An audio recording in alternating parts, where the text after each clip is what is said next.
Rundown, November 6th, I think. We got Nick Tierney, Rone, myself, Stephen Cheah. We are presented by High Noon. The High Noon El Prez pack is here, featuring the High Noon's top four High Noon vodka seltzer flavors, ranked by El Prez himself. These are passion fruit, pineapple, pear. And if you guys had tangerine, the new flavor, I'm hearing great things about it. I was at a High Noon event in Columbus, Ohio, Yes. 2 days ago, and the tangerine is my all-time favorite. It is the best Yeah. one. Yeah. Nice. I love it. Tommy Smokes has been raving about it, so I got to get an El Prez pack to get this. This 12 pack is here for a limited time, so get it while you can. Just look for the pack with Dave's face on it. You can even scan the QR code on the pack and have El Prez virtually join your party. He tweeted out a picture of this, and he's like very tiny. Is that the case? Yeah, he looks real small, which is not the case in real life. Yeah. He's huge. Yeah. The bartender in Columbus thought it was Jared Goff on the packaging. Really? Yeah. That's pretty high praise. Jared Goff's a good-looking guy. I mean, Dave's He's a good-looking guy. One thing I will say, and he gets knocked for this a lot, Dave, and I'm 6'3", Dave is in real life he's not tall, but he's much taller than people give him credit for. He's a firm 5'10". Why'd you have to say your height before that? Well, just because people are going to be like, oh, like if I take a picture next to Dave, Dave's going to look small. I'm a bigger person. But I think his confidence adds a lot of height. People think I carry myself like a 4'11" man. You're tall. Rone's tall too. We're all big boys. Big boys. But you're saying that you're making it seem like people are expecting Dave to be like 5'1" when because of what they've heard about him, like that he is abnormally tiny. Was that your perception? The guff online is that he's like in the mid fives. He's not. He's an average height guy. That's all. Fair enough. Yeah. No, I damn, Dave, I thought you were 4'8". This is crazy. Well, the picture of him next to the jackies and stuff, which is all good fun. Do you think that anyone's ever said to Dave, like, I think you're taller in person? I feel like I bet he gets that a lot. I feel like he gets that a lot. I bet. Dude, all the short jokes about him online, he's an average height guy. But next to, Big Cat or myself or, other guys, he looks tiny. This feels like a backhanded compliment. This feels like I don't think it's a compliment it's a huge compliment when another dude comes up and just like, whoa, you're not that tiny. Well, I'm just saying he's average height guy. Speaking of some big boys, Rone, your Birds, lucky to escape Dallas's grasp, 28-23. They moved to 8-1, 2.5 game lead in the NFC East. Wild ending to this game. Tons of penalties. What are your thoughts on how this all went down? Do you feel good about this win? I feel good about the win because you are what your record says you are. Best team in the NFL right now, and you really can't argue with that. And I think until the last drive of the game, Cowboys fans would have had a legitimate gripe saying that a lot of penalties and a lot of the tiny things went the Eagles' way. But then on the last drive of the game, the refs did all that they could to make it very easy for the Cowboys. But the Cowboys just shot themselves in the foot in kind of typical Cowboys fashion. They were first and goal from the 6-yard line with like 29 seconds left. It seemed like it was an inevitability that they were going to score, but it's massive when you can get one of those wins against in the division. That's fucking huge. Getting that win against the Cowboys. The Cowboys have been relatively dominant against the Eagles, and the fact that Jalen Hurts kind of, I don't know if you could say he outdueled Dak Prescott. There's still a lot of questions for the Eagles because every single team is dicing up their secondary, but you have to be fired up about it. I was like, my mental health is so fragile that like I was really preparing for that 3 days of depression that you go through after an NFL loss towards the end of the game. They were able to avoid that. Now we have the bye week. Chiefs, Bills, Cowboys again. Some tough games coming up. Toughest stretch for the Eagles, but we're sitting in a pretty fucking good spot for a team that's pretty imperfect. If I may, just rewind a little bit. You are what your record says you are. Are the Steelers good? Yes. Yeah, the Steelers are good. The whole NFC North, or this whole AFC North is good. All right. Yeah, their record. Did you? You don't think they are? Well, No, they win the games, and they're fun games to watch too. I guess we're kind of shifting quickly to the Steelers. I really want to be in on Kenny Pickett. He's Jerry's guy. Ben seems like a nice guy, Barstool fan. He misses some layups weekly, and it's tough. Are you? I'm still a Kenny believer. Okay, good. I hope he turns it around. I really do. I think he can be. But good, that CJ Stroud, stat is crazy. Yeah, that felt unnecessary to tweet out, huh? Yeah. Which one? That CJ Stroud has more career touchdowns than him? How do you think the Panthers are feeling after seeing CJ Stroud do this? I'm so happy about this because I hate the Panthers. So the fact that they appear to have swung and missed this big. I mean, Peyton Manning, Ryan Leaf is the 1-2 that people go back to where it's like Peyton Manning is like one of the greatest of all time and Ryan Leaf just sucks and is out of the league fairly quickly. That's a monster ship. The fact that you have the number 1 pick and have the opportunity to take this guy, and it appears, at least small sample size, clearly we can't come to full conclusions yet, but you completely whiffed and you took the wrong guy, makes me very happy. But as a fan of the team in the same division. I think that the Texans have two kind of groups of people to thank for this. One, they have the Arizona Cardinals and Kyler Murray to thank for this, because they made the entire NFL think that tiny little Dave Portnoy-sized boys could be quarterbacks in the league. and then they also have the likes of like Dwayne Haskins and all the Ohio State quarterbacks that have failed before to thank for this, because people start scouting the helmet and they're like, oh, Ohio State quarterback, you have to give the edge inherently to the Alabama quarterback, especially on the heels of Tua, Jalen Hurts, Mac Jones, who at the time looked like a little bit better of a quarterback prospect. But in hindsight, CJ Stroud's the boy, dude. CJ Stroud's a fucking beast. I love him. He's exciting to watch. He seems super passionate. Are they still bringing in Andy Dalton to sneak for Bryce Young? I didn't see. That's terrible. Easy surprise just because there is. I mean, Andy Dalton's not huge. I think Andy Dalton's about 6'2", 6'3". Yeah. Bryce Young's a tinier guy, but still, I mean, that would be surprising. I'm going to skip around a little bit just because we're talking about CJ Stroud, 470 yards, 5 touchdowns record. I had a problem with this game and the way it ended, and it might not be what you think. Like, obviously, the Bucs gave up just a terrible drive. 45 seconds left. The Texans have 2 timeouts. There's a play, and it's not being talked about enough. And I have a lot of friends that are in the Bucs media, and none of them asked Todd Bowles this question after the game, which is crazy to me. There's a play right before the Bucs score where they throw the ball to Trey Palmer for like a 15-yard gain. He fumbles it, and then Mike Evans picks it up. There's about a 2-minute real-time delay as they review it. A, make sure it was a fumble. B, confirm the spot, and they moved the ball back pretty significantly. I think it was on the 6 when it was recovered. They moved it back to the 10, then moved it back to the 14. So it's about 2 minutes of time during this. At some point in that, there's 49 seconds left. The clock was running, so the clock actually read 39 seconds left. The Bucs have 1 timeout. They're down by 3 points. They're in the red zone. They asked Todd Bowles, would you like to use your final timeout right now, or we will wind the clock, 10-second runoff, because the ball was a live ball, like the clock should be running. There'll be a 10-second runoff, and the ball will wind on us. So you're looking at about 11 to 14 seconds, depending on how long it takes you to snap it.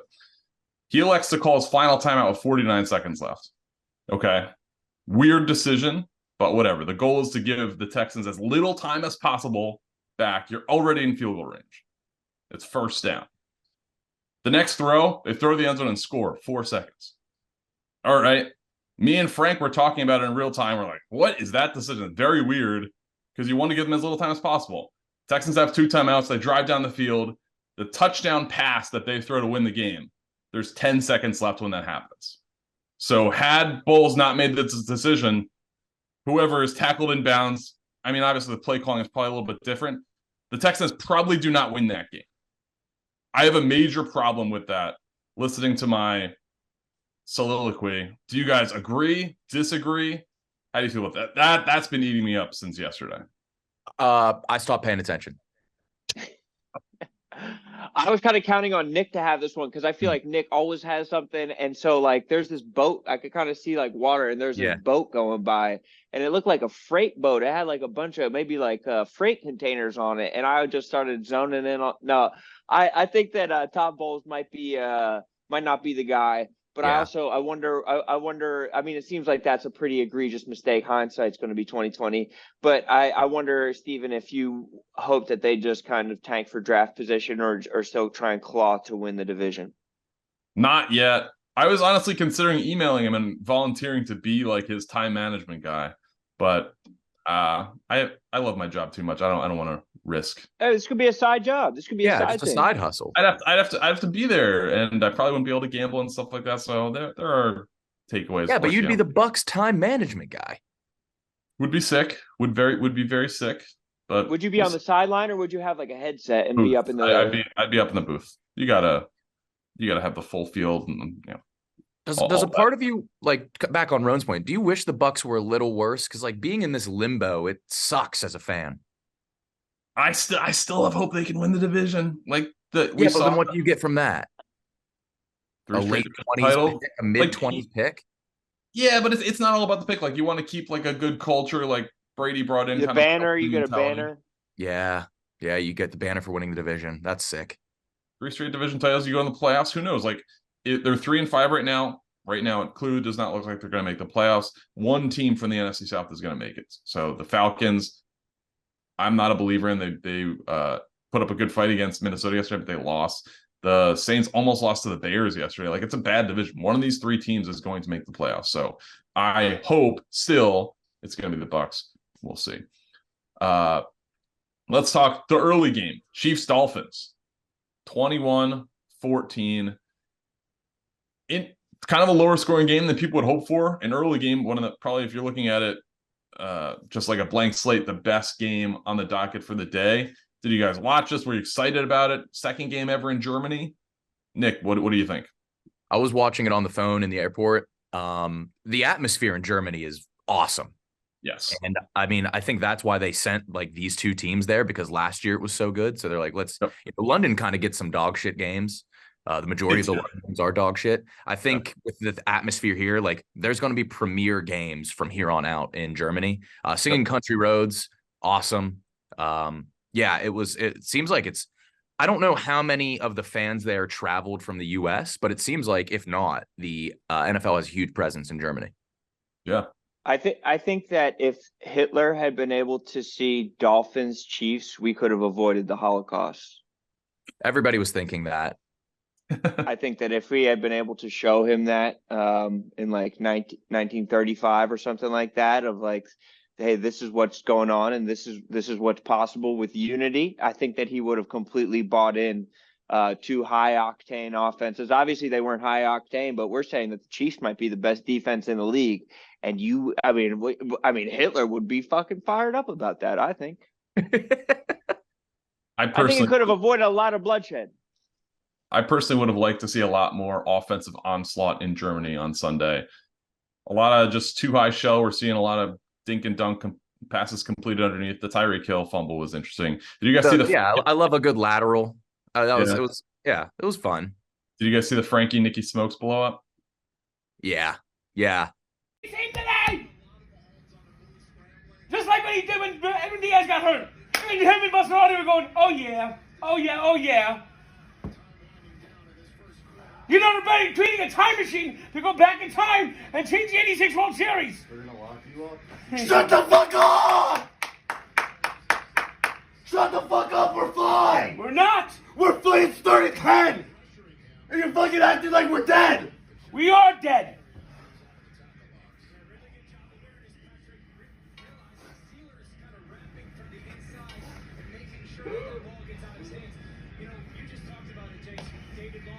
That's a unstoppable force and an unmovable object. I'll let you decide which is which.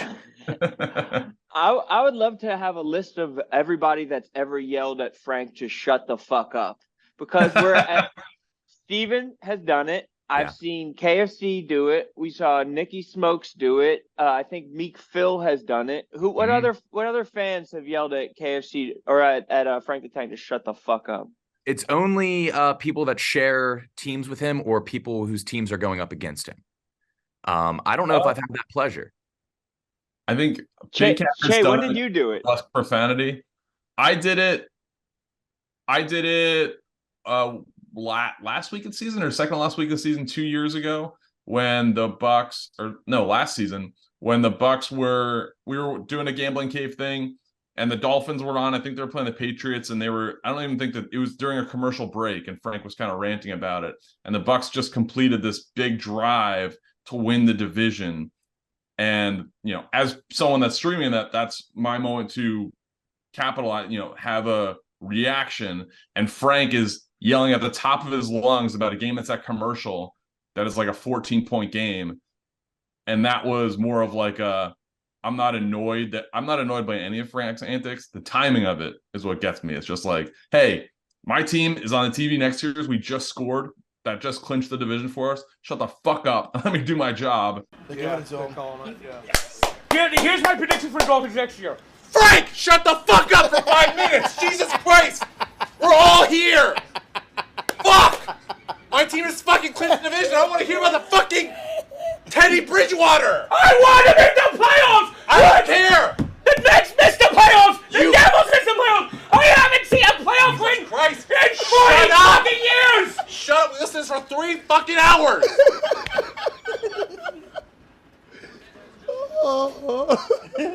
The Patriots. Shut up. You just listened to this for 3 hours. Your game is over. Your game is over. The The game is over. Turn it off. They're down 9. They don't even have the ball.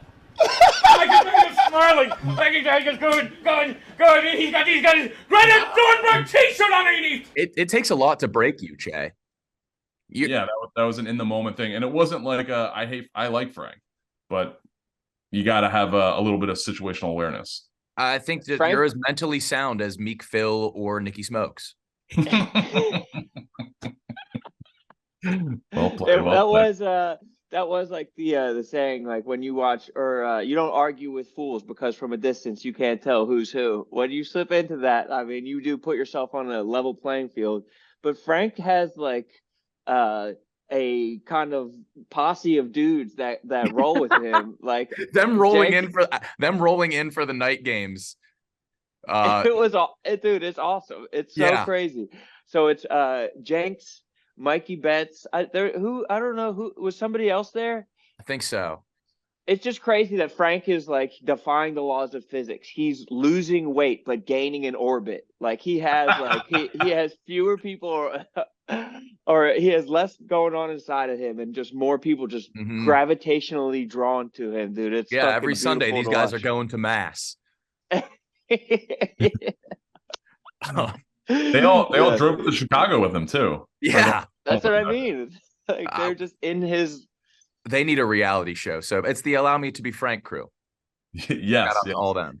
And it's not all for the cameras too, because on Saturday there was a charity event in Chicago, Wish Fest, and they all just rolled up to that with him too. There's no camera; they're just like hanging out, having a good time. Jenks told me that he drove the entire way from New Jersey to Chicago straight in one day. And then he has to like wait around Frank and get all the NDAs signed for the groupies. Yeah, put the cell phones in bags. They literally, like I talked about this on the rundown last week. Frank is going into like Forrest Gump mode where it's just like he just is like appearing places and like has these historical events happening around him, and now he's in like a phase where Forrest Gump is just like, I was running, and then there's just like a group of dudes running with him, and like it's like it's going to get bigger and bigger, and it's like going to be like when a rock band is going across the country, somebody's going to be driving the truck full of bras that people throw at Frank. It's just preposterous how much he's growing. Whenever his posse gets so big and they splinter off from Barstool, that will be the end of us. I'm going to be applying to be there. I would be in the posse. I think I could be part of the posse. Do you think? You kind of are. You're the soda review guy, the camera guy.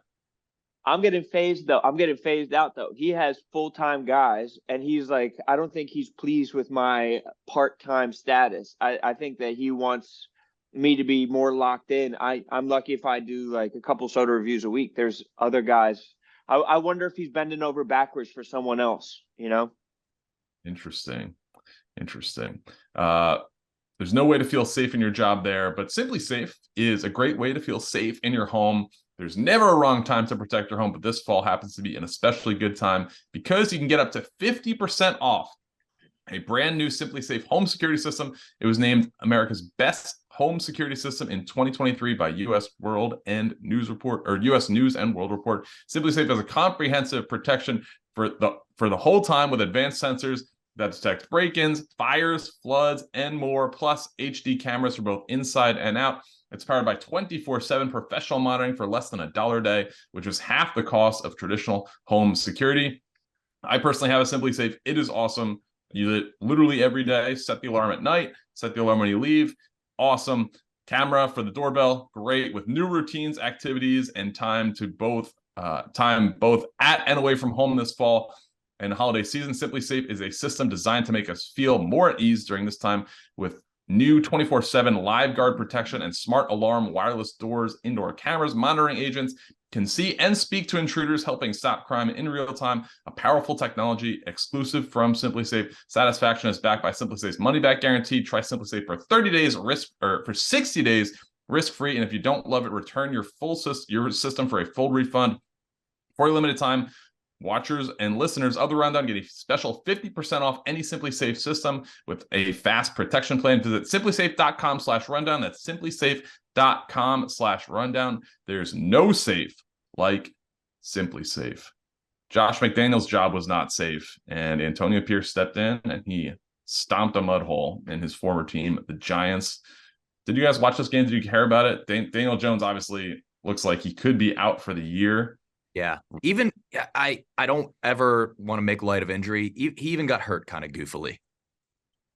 Everything he does is goofy. The way he fell it was goofy. Yeah. Tough after they just signed to that big deal. Yeah. Ron, how are you feeling about our fellow NFC beast competitor? I think that they need to do the right thing and tank. A lot of Giants fans seem to think that they could get off of Daniel Jones's contract. I think that they should be. If I'm them, I think that it's almost safer to take Marvin Harrison because you've never given Daniel Jones. Let's say they get to the top of the draft class. You've never given Daniel Jones a legitimate weapon other than Saquon Barkley. You've never given him a good receiving threat at tight end or receiver, and Marvin Harrison Jr. could be exactly that. But it seemed like what was crazier in that game, storyline wise, was the report that came out that all of the Raiders had a team-wide meeting and they took turns teeing off on Josh McDaniels, that the players and the coaches all like went through, and it was embarrassing. They said the level of shit that was said to him. And I want to know anything I can about that meeting. I want to know who said what to him. It must be just a fucking absolute joy to be able to tee off on your shitty, stupid coach. But the Raiders are the definition of insanity. They're going to hire another stupid coach. Everybody saw this coming with Josh McDaniels. They can't get out of their way hiring the fucking worst and dumbest people to be the head coach of that organization. And it's just absolutely comical. But also, Antonio Pierce might be a beast. That story about him and when he was coaching in high school, how he what was the story, Steven? Did you see this story that they were up like 60 to like 7 at halftime, and he was coaching the high school, and he said that he didn't think that they were playing well enough, so he had them run gassers all halftime for 20 straight minutes. They took a delay of game penalty, and then they wound up scoring 99 points. Like, they took a delay of game because they didn't get back from halftime fast enough. He might be a fucking unhinged lunatic savage, which is what you need, but obviously high school is different from the NFL. What do you think Max Crosby called Josh McDaniels?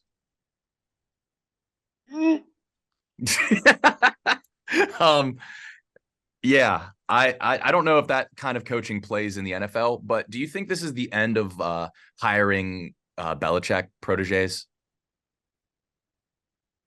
It should be. I mean, who's the next guy? Because like Bill O'Brien's back, he's already been a head coach. Like, there's not a like Mayo. Like, are people really getting like psyched about like Gerard Mayo? Like, especially with the history. So I could see Gerard Mayo getting hired in New England, but I don't see him getting hired and I've been saying this for 2 years. Belichick has lost his fastball. Like that team stinks.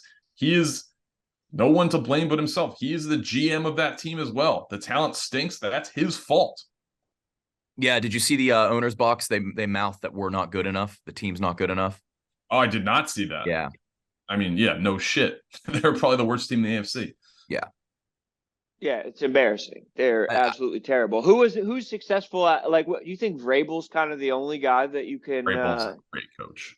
Yeah. But like of anybody, and you could go back to like Charlie Weiss, Romeo Crennel days, like who has been successful out of that coaching tree? Was Bill O'Brien coach of the year with the Texans one year? I feel like he might have been. He may have He was been, good but at then Penn State. he tarnished his legacy, like selling off all their players for scraps. Yeah, I mean, it's tough to be the coach and GM role. Yeah. I wouldn't deem him like a failed protege, especially if you want to coach the year. You're like, actually, Matt Nagy want to coach the year, I think so. I guess that's a little bit devalued. So is it just going to be the Reed coaching tree now, McVay? Like, where are these guys going to be stemming from? I don't know. You're seeing all these like young hot shots pop up, so I think it could be like anyone that's had lunch with Sean McVay is probably going to be a head coach in the next like 5 years. So, yeah, I think that there's some of the San Fran guys are all getting hired. Yeah. There's like a lot of them getting hired. You saw two Eagles assistants get hired last year, and if they keep it up, like that's just where it comes from. It comes from the best team in the league. Like they're going to poach your offensive and defensive coordinators regardless of whether they're actually good coaches. Yeah. Let's talk about one more NFL topic quickly. The Ravens stomped the Seahawks 37-3. Seahawks, I believe, are 5-2 going into this. Or the Ravens? Are the Ravens the best team in the NFL? We'll start with our fellow NFC North fan, Nick. AFC North fan. Okay. Yeah. Yeah, I think right now they are.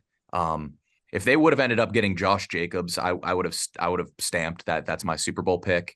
I mean, a lot can happen, but right now I think they are the best team in the NFL. I think the Seahawks are a good team. I love Geno Smith. I think it might be time to try out Drew Lock, because when he came in there, when Geno got hurt, he was slinging, just see what you have. Yeah, I think the Ravens are tough division. I mean, the Bengals are getting good. The Steelers, as Rone said, are great. It's tough to say, but yeah, I think the Ravens are playing right now like the best team in the NFL. I don't know what's going on with the Seahawks, though. That was abysmal. I think that they had 6 first downs or something like that, like some just abominably low number of first downs. But also, I think Lamar Jackson leads the NFL in completion percentage. Like he's doing things. They have their new offensive scheme has been very well rounded. We saw Odell Beckham come out, and dude, I've been waiting all season to see what the new dance is going to be after the gritty is kind of gritty has gone away. He hit the Baltimore shuffle after he scored. Yeah. And it looked fucking smooth, dude. I think that the Baltimore shuffle, maybe it's just because it's a Ravens thing, but if other dudes can kind of hit that Baltimore shuffle, I think that could be a next in line level dance. But we've been kind of danceless this NFL season after 2 years of gritty dominance. Is it cooler? Is it easier to look cooler in a Ravens uniform? The black and purple, there's something about it. It's just royal and like badass. Yeah, like when there were rumors about like Derrick Henry being there, I was salivating of how he'd look. Oh my god. Oh my, his print. Oh Jeez. My god. Yeah. Speaking of purple, Washington defeats USC college football on Saturday. 52-42. The Huskies. Big game, obviously. What a layup. What an alley-oop from me and Rone. Yeah, that's why we talked about that. Yeah. Speaking of Derrick Henry's purple dick. Speaking of Derrick Henry's penix. There you go. Caleb Williams, the big scene, crying in his mom's arms immediately following the game, following the loss. I was sobbing, Stephen Cheah. Yeah, tough. Do you guys like this from a potential face of someone's franchise? I mean, he is going to be someone's face of someone's franchise. Rone, what do you think? I'm so fragile in my masculinity that even if the saddest and worst thing happened and I was crying and like I was even anywhere near any of my homeboys, I'm and sucking those tears right back into my nose. I'm vacuuming that shit back into my face because I don't want to be seen crying. I think that maybe there's I don't know. Maybe he's at a level of comfortability with himself. We've seen other stars like Giannis and Embiid. We've seen these guys cry publicly. I think that there's a stable of guys who have cried tears of sadness. Like I think tears of like, no Sean Moreno crying. I think that's a different class of crying than crying because you lost. And that's an embarrassing cry for Caleb Williams. Does it affect his draft stock? I don't think so. But he's a better man than I. He's more emotionally aware than I am. Yeah, you were talking about the tears of crying. I'm going to put this with like Adam Morrison tears. It's. I mean, there are some guys that cry and walk off the court. They're trying to hold it back. They're doing that big fake smile to hold back the tears. He was sobbing, not only just by himself, but in his mother's arms, wearing nail polish. If you're, I mean, I'm sure he's one of the more confident guys. He should be. He's an awesome quarterback. He'll be the face of a franchise, but he will never escape that. Every time he loses, that will resurface. That's true. Could be a new crying Jordan meme. Right. Steven, were you gonna like tweet anything about this? I feel like you were kind of like or your silence was kind of deafening on this subject. I feel like you could have at least like offered something into the world. Did you have anything like potentially cooked up? I had some things in the drafts, but I felt that maybe it wasn't the right time. I wanted to have something. It was the perfect time. It was happening. Fair. Maybe I felt like it wasn't the perfect tone. Caleb Williams obviously gets his nails done, and his mom, I don't know what you call that profession, but is a nail professional. And I believe that she does his nails oftentimes. So I was going to make some type of joke about crying to the person that does your nails, whether or not the wording or if it was going to hit right. I didn't feel it was right at the time, so I kind of deleted it out of the drafts. But I had one queued up. I was ready, but we weren't 100% on it. Cooler heads prevailed. Fair enough, man. I'd love to see that someday. I'd love to know the exact wording of that someday, but I guess we'll never know. It's gone into the I did delete it from drafts. I don't know exactly what it said. It was something about crying to your nail person. Your drafts have to be worse than the 2013 NFL draft. I would love for you to read. 2 guards in the top 10. The fact that you're deleting things from your drafts is crazy too, because like you don't even want it to be accidentally like leaked out of the drafts. Like the drafts you don't even want to see it public. Again. Yeah, you don't. Oh no, it's just I don't. It. Do you guys leave stuff in your drafts? No, I just deleted to have like a clean inbox. Yeah, I have drafts. No, okay. Speaking of things that I wish stayed in the drafts, the NBA in-season courts. Have you guys see these? It's fine to have a little fun, Steve. They're gross. Wait till you see the Knicks one. So okay. I believe games are played on Tuesdays and Fridays throughout November.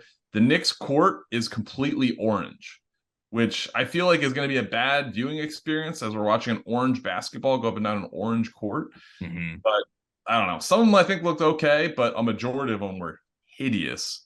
What do we think about this in-season tournament as a whole? Or let me kind of break down how it goes. So in the month of November, there's games played on Tuesdays and Fridays, and that's in group play. For some reason, they're all in groups, but they're not in their divisions. Anyway. It's based on the records. They were tiered evenly based on their records last season. Okay. All right. That's a little bit more fair. But they're tiered into these groups. There's group play in the month of November, and then there's going to be a single knockout play-in tournament that's done, I believe, in January. And they're going to crown like an in-season champion. December. In December, okay. And they're going to crown an in-season tournament champion with a trophy, etc. Do you guys care about this at all? Does it make you want to watch NBA basketball more, or is it just kind of a sideshow? Ron, I'll start with you. I'm fired up about it. I genuinely think it's cool as hell. I think that Adam Silver is looking at how the fall plays out every single year, and it's almost like basketball season doesn't start until after the Super Bowl, or like Yep. basketball season doesn't start until January, until the NFL regular season has wound down. And I think that this is his play for a piece of that pie of viewership. I think that it's at least it has got us talking about it right now. I mean, we're in the first, 5, 6, 7 games of the season, and we're already playing what is deemed as meaningful basketball. I think everybody that wins this tournament gets $1 million. I don't care who you are in the NBA. $1 million means something to you. I think that Tyrese Halliburton was saying that if you got a automatic playoff berth from this, that could even elevate the stakes a little bit more by winning the entire tournament. I think that could be cool. I think an automatic playoff berth could be cool, but I think that the NBA players do legitimately care about this. And I think it's just like an extra something for us to be excited about. It's an extra little tiny tournament, a little trophy that people can care about. I'm trying to get a dub for the Sixers. I want a parade. Well, yeah, just like a little parade. A tiny small parade. cars, like the Shriners, the Barbie mobiles. Like I don't think it has to be this massive parade, but just like a walk around the block or something like that, I think could be nice, cool, and fun. Be nice. Yeah, it's kind of like the Premier League's been doing the Carabao Cup for a long time, I think. Yeah. And mid-season, I think it's kind of cool. It starts off like the NBA is a long season, and I don't care about the NBA till the playoffs. But now it's kind of fun. They have the funky courts. I don't really see an issue with it. I liked Halliburton's point of like maybe you get an automatic bid, but maybe you tie that in if the Lakers win that, Braun isn't playing for the rest of the year. So maybe you tie that in with like you have to win like a minimum of like 45 games or something. I think there's potential for something awesome, but I like that the league is doing something innovative. Like it's keeping it from being stagnant. It's just one more thing to kind of root for, and it's just it's harmless. Yep, I agree with this. Outside of the courts, I think it's a cool idea. Yeah, Tyler Halliburton, you can't really get an automatic playoff bid just due to the resting, but it would be interesting if they gave him like automatic tiebreaker over any teams that they're tied with, or something maybe could avoid the play-in round if they're close, something like that. Did you guys see Draymond get kicked in the nuts by Jared Allen? No, I did see that. I did see that. I think that's comeuppance. I think that if you play a little bit dirty, you have to expect dirty things to happen to you. For example, if I got kicked in the nuts, I would be like, okay, this is par for the course because I'm a abhorrent human being down to my core. So I feel like that's bad things come to bad people. And I love Draymond, but he birds of a feather. I can see a bad person from a mile away, and that guy's a bad guy. a boot from the least swaggy player in the NBA too. Jared Allen. Jared Allen. I think he has a good sense of humor. He's got a yeah, but he's the no, that's fine. He's just the least swaggy, the least steez. He probably has a dungeon of anime.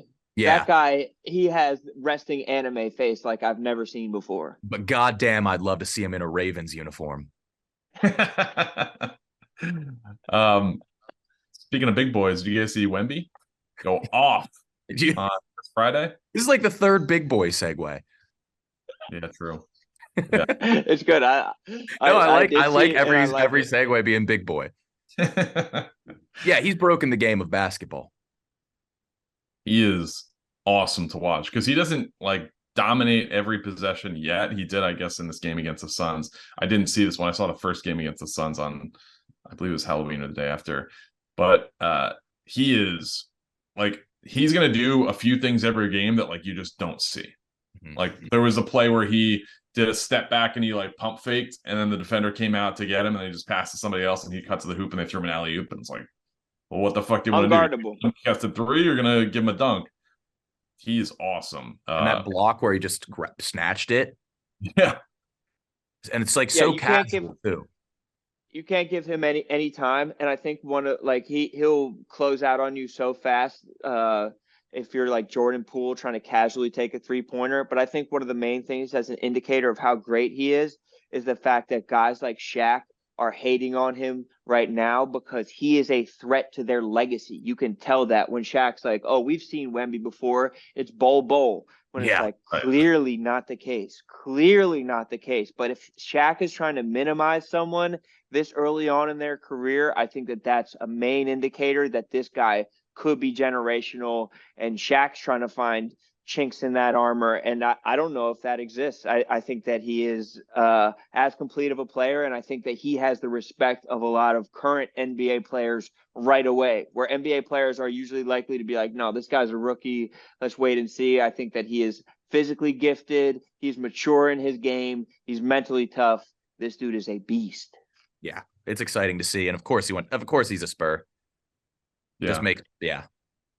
Like Tim, Popovich Robinson. is Popovich is so different from Belichick. I think people like to lump together Popovich and Belichick for these guys who have dominated for this entire millennium, basically. But when you look at Popovich, he's been able to do it with different guys within his system. He's like cerebral in a different way. He's not completely stuck in his ways. There's like a fluidity to him. He's had success with Duncan, Robinson, Kawhi, now Wemby. Yeah, but he's gotten 5 generational guys, right? Like, is that luck? So you think that it's him? I mean, Wemby is luck, but Tim Duncan is luck. Kawhi's not luck, though. I don't think Tony Parker and Manu Ginobili and all those guys are Boris luck. Diaw, yeah. Yeah, Robert Ory, big shot Bob, 6 rings. Or wait, no, 5 rings. I was Pat Bonner. Speaking of rings, they've had some big boys. Yeah. Speaking of rings, Colombia is going on a mission to recover $20 billion in treasure. Colombia has declared a national mission to recover a $20 billion treasure 3,000 feet under the Caribbean, known as the Holy Grail of Shipwrecks. It was sunk in the British Navy War of 1708. It contains 200 tons of gold, silver, and emeralds. You guys fuck with this or no? I thought we were all out of treasure. I thought treasure was done. 1708. I guess it's just been there and nobody knows how to, like. Wait, so I was trying to look into this a little bit, and this article happens every single year. And I like, there was a BBC article from 7 years ago saying that Colombia was about to go on this like new mission for this shipwreck. And it seems like at this point, Colombia is just the drunk guy at a tiki bar being like, I heard about some treasure down the way, and just trying to convince everybody that it's time to go and pounce on this treasure. But I guess, does treasure go through the same inflation as the rest of currency? Like, is the treasure appreciating in value as it's sitting underneath the water? Because it might be becoming more, they might be more incentivized because it's just getting more and more expensive and more valuable under there. I would think that not necessarily that exact treasure, but I mean, the price of gold since 1708. But what about emeralds? I wouldn't mind having an emerald.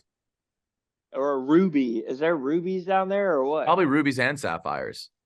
Where do you see those type of jewels? Like, do people, are those on sale somewhere? A lot of sapphires are sneaking into wedding rings now to frame. Oh, yeah? Yeah. When I was a kid, my parents used to take me to precious stone expos.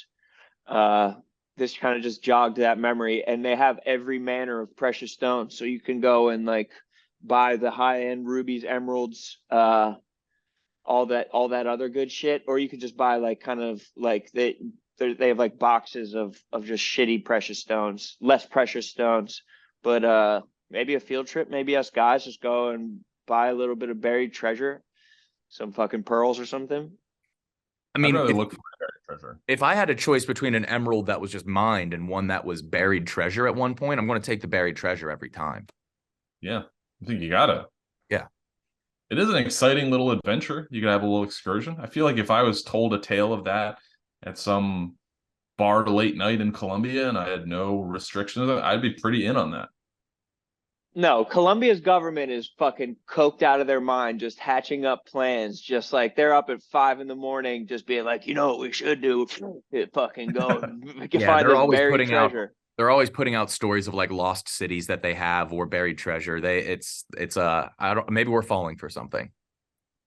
Sounds like an exciting place to be. After show, do you guys have anything from this weekend? We got the Barstool Invitational Wednesday. I think a few tickets are still on sale. We got a Final Four team coming to Chicago. Should be an exciting event. I believe, Rone, you're going to be in town, yeah? Yeah, I'm 100% going to be in town. Excited to be out there with you fellas. But I think that this is going to be super fun to watch, no matter where you're watching it from. But being in the building, it was electric last year. There's clips floating around still of me banking in a shot from fucking 500 feet Floating away. around that you're tweeting them. There's clips. I don't know who's putting them out. You really don't. You never know who's putting this stuff into the universe. But I think it's just that's virality. Viral a whole year later. But that's the least athletic thing that's ever been done on a basketball court. And I think people can look forward to more of the same. Yeah, and this is where the Sky play. So big shoes to fill. Huge. Should be a fun event. But that's it. If you guys don't have anything else, that is the rundown. Yeah. Yep, that's the rundown for November 6th. Let's have a good week, boys.